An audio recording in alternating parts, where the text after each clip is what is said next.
Le saviez-vous, mon cher Xavier, pardon, je vais y aller, ça va arriver.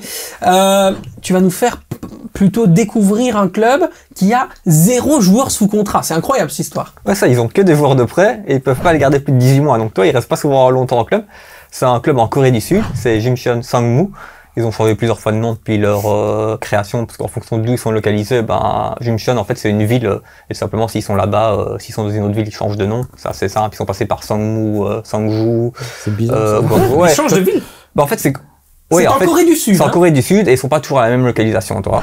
En fonction d'où est le stade. C'est comme si, par exemple, tu aurais Standard de Liège, Standard de Charleroi. Tu vois ce que je veux dire? T'as le nom. Ah ouais, ils ont plusieurs stades. Ah, ils changent de stade alors? Ils ont changé de stade au cours des 40 années. Ah oui, et c'est pour ça qu'ils ont changé. Ah ok, d'accord, ok.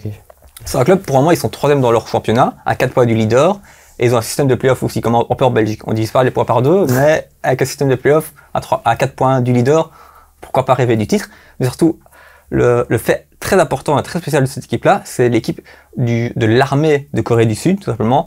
Et en Corée du Sud, vous le savez, j'espère que vous le savez, on est obligé de faire un service militaire avant ses 28 ans, qui dure 18 mois, et même les joueurs de foot professionnels sont obligés de le faire.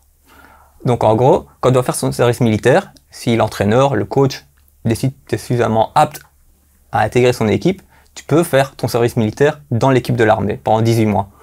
Après, tu peux être exempté de service militaire si tu es déclaré héros national, comme on a eu Hemmingson par exemple, quand il gagne les Jeux asiatiques en 2018. C'est pour ça qu'il y a certains joueurs qui ne doivent pas le faire. Et ils espèrent toujours performer. En Belgique, ça peut être compliqué vu qu'on gagne pas souvent grand-chose au foot, mais bon, malgré ça. Et donc, ils sont là pendant 18 mois, et puis après, ils retournent dans leur club. Donc, en gros, c'est une équipe qui a à disposition tous les meilleurs joueurs, entre guillemets, coréens, pour faire une équipe, et ils évoluent en D1 coréenne. En gros, imagine en Belgique, tu aurais genre le FC La Défense, en Jupiler Pro League, par exemple, avec De Kuiper, Doku, Openda. Enfin, vous imaginez l'équipe qu'on pourrait avoir en Belgique? Ouais, ce serait assez dingue, ouais. Mais c'est des fous, hein, les Coréens, quand même. C'est assez fou, mais effectivement, là, tu nous as fait voyager, quoi.